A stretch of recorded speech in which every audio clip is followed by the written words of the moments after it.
Hey guys, how's it going? Welcome back to the channel. In today's video, I have a new microphone to go over, and it is the Elgato Wave DX. And this will be my first XLR microphone, so this is all going to be new to me. So the first thing I'm going to do is unbox it and then set it up and pretty much plug it in and see how it sounds. So let's go. So this is the Elgato Wave DX. This is its packaging. Actually looks pretty nice. Mine's actually a little roughed up in some places, like here, and then there's a little dent up here. It actually looks like someone tried going in here before because the seal is kind of loose, but as long as it works, I should be fine with it. So let's open it up.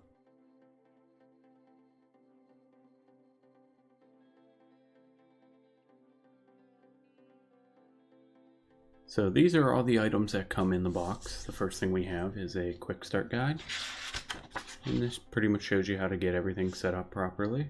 You get this little informational packet, booklet thing. I will probably not refer to. Looks like a lot of boring reading to me. And the last thing you get is the microphone. So now I'm going to do a brief little overview of the microphone. This is a dynamic microphone, and it has a cardboard puller pattern.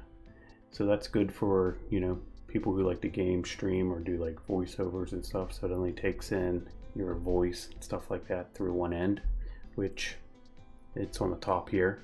So flip that over. There we go. The body of this microphone is made of, feels like mostly metal.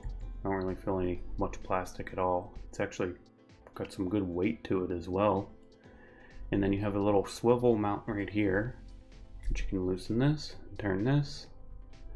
But also, this has a feature too, where if you want to move your swivel mount onto the other side, you just pull this little Elgato cap thing out, and then you get your little thread in right there. So you can move that from this side to this side if needed. So on the bottom of the swivel mount this is where you would actually connect your connecting rod on a boom arm or a stand. Right now it's actually set up for the 5/8, but you do get some thread adapters. And this one is actually for the 3/8. And then the one underneath that, this is for 1/4 inch. And they pretty much just screw right into each other to be inserted into there. I'm probably going to be using the 1/4 inch because that's what my boom arm is set up for. So the last thing on this microphone is actually where the XLR connection goes into, and it's right there. This is a male end right here, so on your cord you would take your female end and you would plug it into here. And that's pretty much it, so let's get this microphone set up. So the first thing I'm going to do to set this microphone up is I'm actually going to connect it to my boom arm, which is the Wave Mic Arm LP. I actually really like this arm a lot. And any of the products I talk about today I will link down in the description if you're curious or interested in even purchasing one of them. So the first thing is I got to actually screw my thread adapter back into the swivel mount because the connecting rod on here is actually 1/4 inch. And that's not working too well. Get in there. There we go. So I'm going to screw this down pretty much as far as it will go. They do have little threads on there if you want to just take a flathead to screw it down. You can get most of it down with your finger. Except for the very bottom, it gets a little rough. I try to at least get it flush with the swivel mount. There we go. Okay, so now I'm actually going to screw the microphone onto the connecting rod right here. You could take the swivel mount off, or you could just leave it on there like I'm doing it right here. But the weight kind of gets a little funky, so it kind of throws the microphone all over the place. Feels weird at first, but once it gets on there, it's actually not too bad. So I'm going to screw it all the way down to the bottom. That's pretty much as far as it will go. And actually got to figure out which way I want to set this up. I think I'm going to do it like that. Don't want that. No, I want my logo facing my camera, so probably going to do something like that. There we go. And then just tighten that down. And then I can tighten this down. And that looks pretty good. So now I can actually just pull this off. Okay, so now I am going to take my XLR cable and actually run it through my boom arm. I do like this boom arm because it has these cable management channels, which are underneath these magnetic plates. So I don't have to deal with cable ties or anything like that. The only downfall to that is if I actually pull on this cable too hard when I'm like, say, plugging it into the mic, it will pull these plates up and they may fall and it gets loud. So all I'm gonna do is just slide this through that little hole down on the bottom there and then pull as much slack as I think I'm gonna need. I'm gonna start with that right there. And then all I do is just put these plates back on here. And do the same thing on this bottom rail. There we go. Okay, so now I'm going to take my XLR cable and actually plug it into the bottom of the microphone. Like I was saying before, this is the male end, this is the female end. And there is a little groove on here, which should line up with the little groove right there. So you can only put this in one way. So it's kind of flaw-proof, air-proof. So let me line that up. Just like that, and it just clicks. And I can turn this over and tighten that down.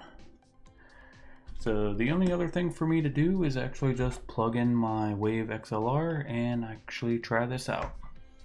So yes, it is the next day. I actually ran into an issue last night where this microphone actually wasn't registering in any of the programs I use. It wasn't showing any decibel movement in the Wavelink software or even OBS.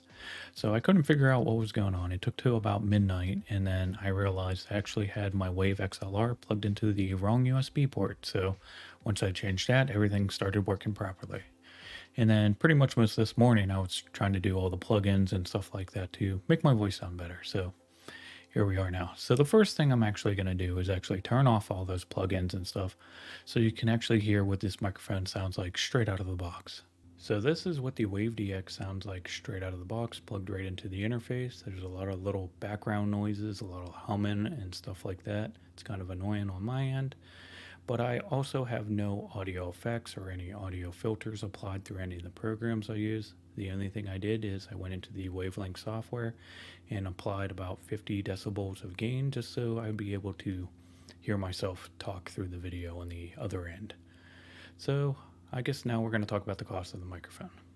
So the Elgato Wave DX retails for about $99, which isn't too bad for the price of an XLR microphone. I would say this is probably the midpoint. Yes, there are some more expensive ones, and yes, there are some really cheap ones out there, but I would say this is a good starting point if you're actually looking to upgrade from a USB to an XLR setup. The only issue with XLR microphones is if this is your first one, you actually have to buy a lot of other things just to get this microphone to work. So I had to purchase an audio interface, and the one I decided to get was the Elgato Wave XLR, and this thing retails for about $160. And I also had to get an XLR cable, which this is also from Elgato, and this thing retails for about $20. And just keep in mind as well, this mic does not come with a stand or anything to hold it, so you may have to buy a boom arm or mic stand just to hold this. There are plenty of options on Amazon to actually work with this thing, but I will link some stuff down below if you're actually interested. So there's really only one reason why I decided to upgrade my microphone from a USB microphone to an XLR microphone, and that is pretty much my voice. I'm just trying to get my voice to sound better in my videos, and that's pretty much it. I really don't like the way my voice sounds. I kind of sound annoying to myself, but I'm the only one who really has to live with that. But as long as I can get it to sound better on the video end, that would actually be a win. So that's going to be it for today's video, and I hope you enjoyed. If you did, please drop a like. Don't forget to subscribe if you're not already, and that's going to be it. So see you guys in the next one.